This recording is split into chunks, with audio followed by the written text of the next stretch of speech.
Hello, welcome to another episode of Learning to Drum. I'm your host, Adam Tevlin, and we're in week 12, episode 9. And last week we've learned more rhythmic exercises in study number 3, trying to apply the flam in real life. How would you use it? Today we're going to get started on solo number 1, and again, they have flams in it, so we're going to see some really good application with the flam rudiment. Now, let's go ahead and review accent exercise in one hand, and we're doing it at 50. I said that would be our goal for this week, and let's just see how you're doing on it. Hopefully by now you don't need to read the music or look at the music. Our goal next week should be 60 beats per minute. Here we go. 2, and ready, and go.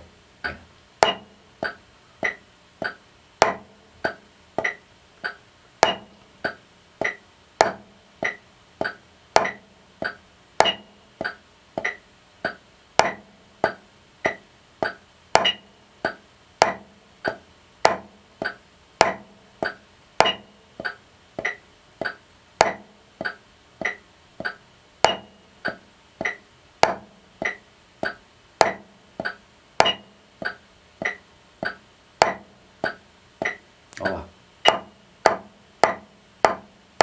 And the left hand, go.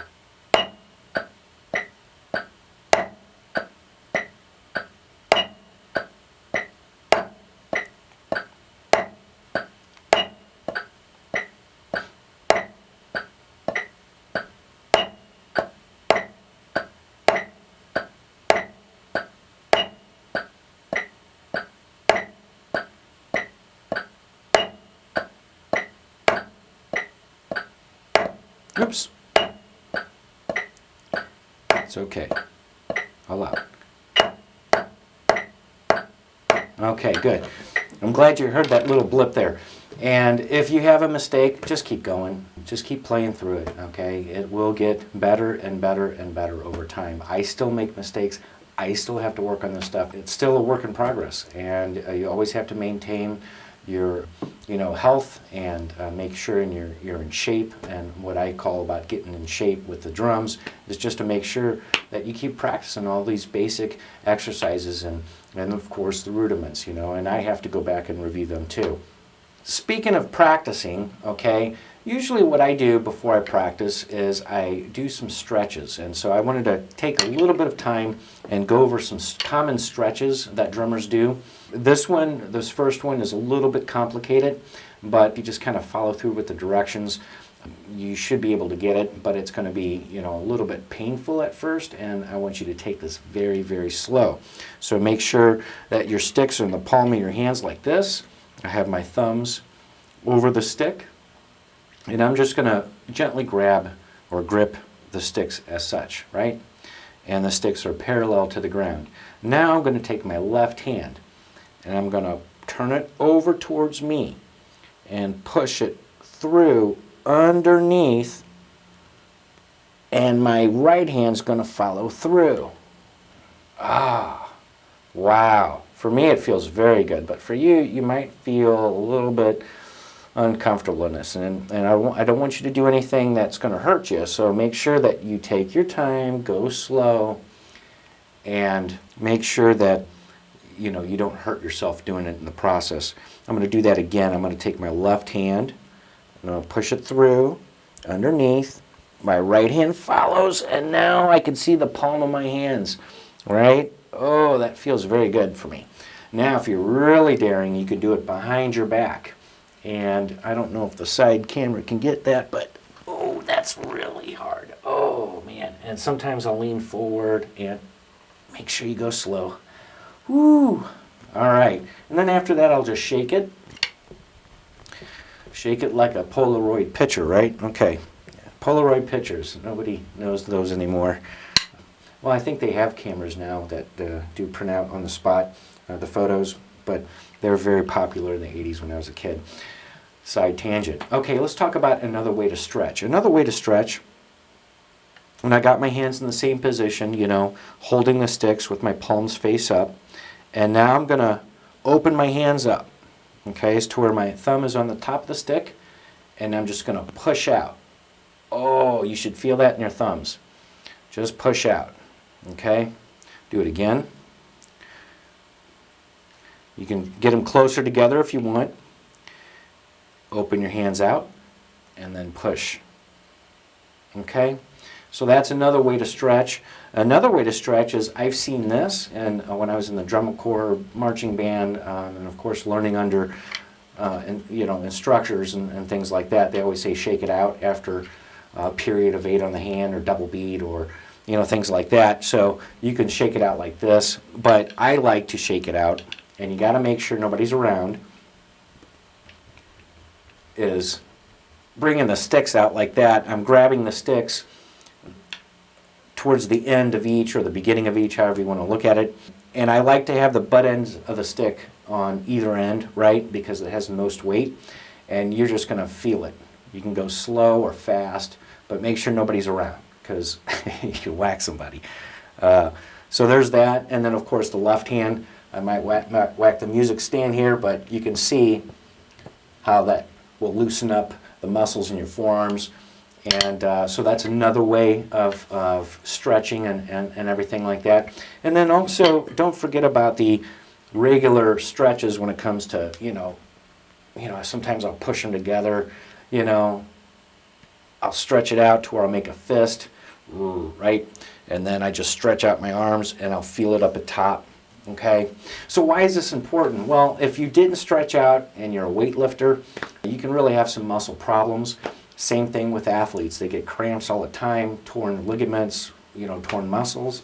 So you want to make sure you take care of your body and not only have a good, healthy diet, but also make sure you're stretching before and after your practice session. And like I said, you remember, 8 on the hand or 8-8-16 is a great warm-up to start out with, because now, oh, I feel great. And I get it as high as I can. By the way, what speed are you at now? Hopefully you're at maybe 85, 90 beats per minute, 100 beats per minute, hopefully, because the goal is 160. We will test you on that. But without further ado, let's go ahead and get into the material that we're going to be learning today. And that, of course, is solo number 1. And we look at the page there. We're going to learn some musical terms here. And up at the top, you see the word dynamics. What are dynamics? Dynamics are letting you know how loud or soft the music's supposed to be played. That makes sense, right? So they have to have some type of indicator letting you know, okay, how loud do they want you to play, or how soft do they want you to play. Also, we see that the first dynamic symbol that we're going to have is P, or piano. Piano means to play soft. And then F, okay, which is forte. Okay, that's Italian for to play loud. And we also have what's called crescendo, abbreviated C-R-E-S-C, and that means to gradually get louder. Or actually, it's this way, gradually get louder. And then we also have decrescendo, which is we are gradually getting softer. We're going to learn more about this as we're playing the solo. Tempo in music is letting you know how fast or slow it should be played. And in this case, this is moderato, which means moderate speed. That's Italian for moderate. And that's between 98 to 112 beats per minute. Now, depending on the source, you might get some fluctuations, but that's generally the scope of the spectrum of that tempo. Beats per minute, okay? BPM, we know that. We've been talking about that with the metronome. And then, of course, the featured rudiment here is the flam, which is optional. So if you cannot play the flams in this, that's okay. Eventually you can. All right, so we're going to play this, well, I'm going to play this at 110 so you can hear how this is going to sound, and then we're going to go back through it and break the first section down, playing it around, 60 to 80. We'll see what happens, okay? All right, so got to get my music stand a little closer, and yes, I'm going to dial my metronome up to 110 so I can make sure I stay in time. Again, I always want to make sure that I'm practicing in time. I'm going to turn it also the volume down a little bit so you can make sure you hear me. And you can see and follow along with me in the music that I start out at forte and, then I play at piano in measure 5. Here we go. Just me. 1, 2, 1, 2, here I go.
it is.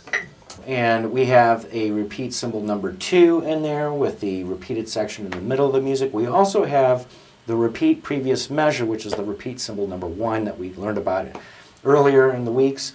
Now we have it in practice here. And you can see where the crescendos, I was getting louder, and the diminuendos were getting softer. And it's a pretty straightforward solo. So let's break it down. I'm going to slow myself down now to, let's go ahead and do, let's do 65, all right? We start out with our flams. This is pretty self-explanatory. Let's just try the best we can, okay? And let's play it together. We're going to play the first 4 measures. We're at forte. And what is forte? I used to give inches. You know, forte could be probably at 10 inches in height. And then, of course, louder would be higher.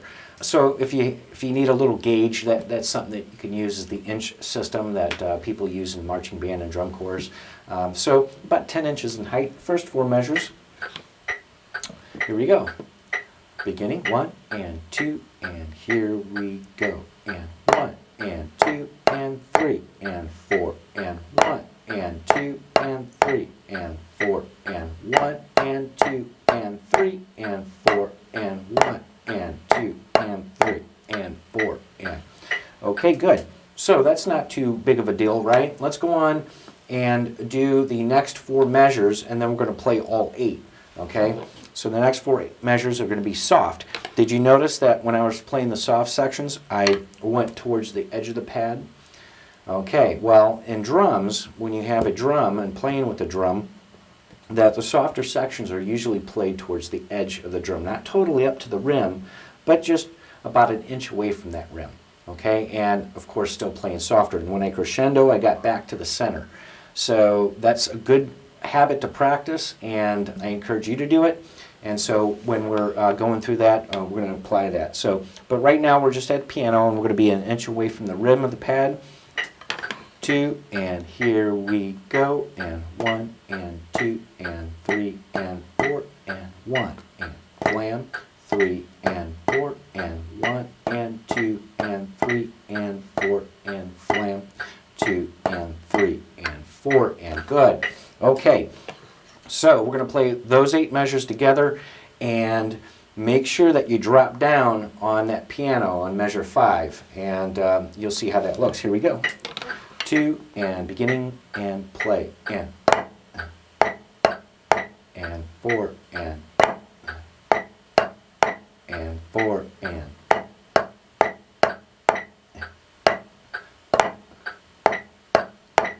soft, and 1, and 2, and 3, and 4, and 1, and 2, and 3, and 4, and 2, and 3, and 4, and 2. Okay, very good. Okay, cool. All right, so the next 8 bars, we're going to be playing, again, that same type of dynamic feel where we're playing the first 4 loud and the second 4 soft. Very simple. Let's just try it, okay?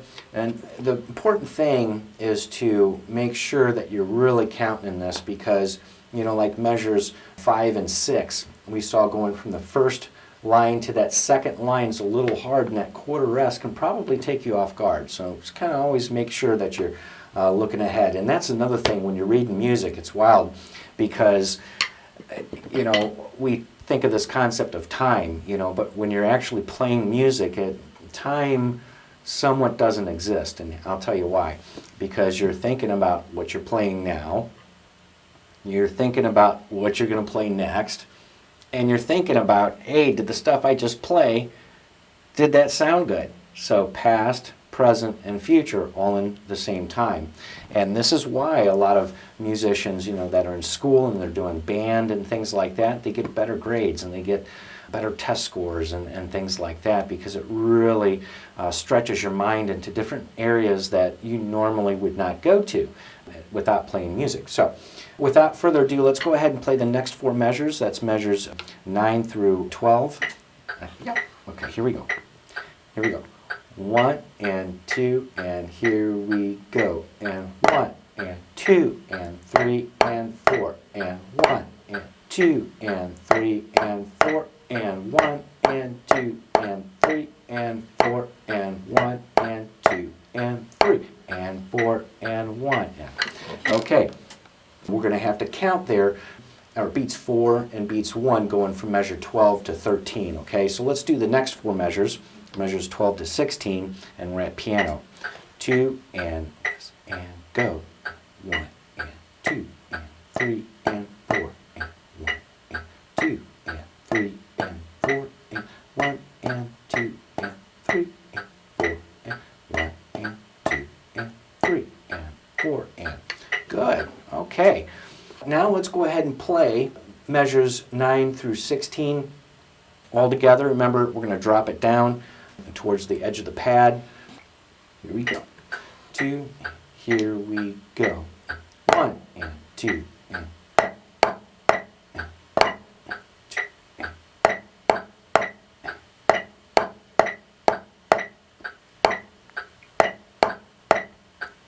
and 4 and 1 and 2 and 3 and 4 and 1 and 1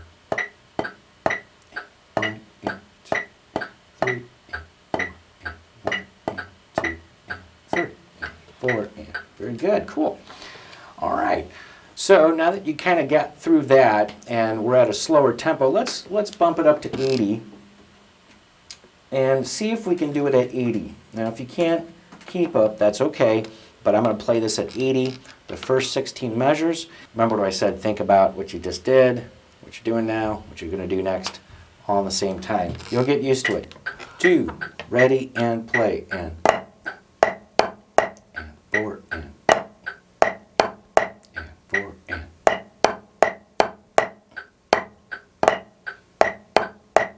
4, and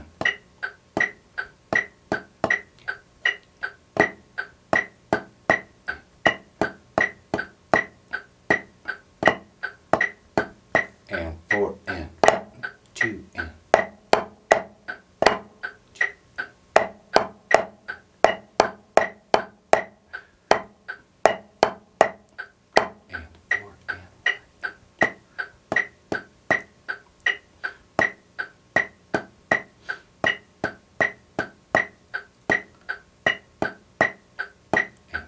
and all right. How did that feel? So there you have it, the first half of the solo. Like I said, if you can't get it at 80, we'll just go back to 60, 65 and work from there. The important thing is to understand those dynamics and making sure that you get a good feel on that. And always remember, you got to do 8/8-16, single stroke roll, explore the different areas of practicing with that, work out your flams, accent exercise in one hand. The list is starting to pile, huh? You know, one thing that you could do, and I recommend this to all my students when they study with me, is to have a notebook. And each day I go through our lessons and I'll date the lesson and what they've done or what they need to work on or what they need to do for next week. That's kind of a good method to do if you want to do that or keep track of it. And you could just do this on a device of your choice. You know, it's the same thing. But, well, that's our time for today. Time flies by when you're having fun. I'm your host, Adam Tevlin, on Learning the Drum, and always remember to keep swinging those sticks.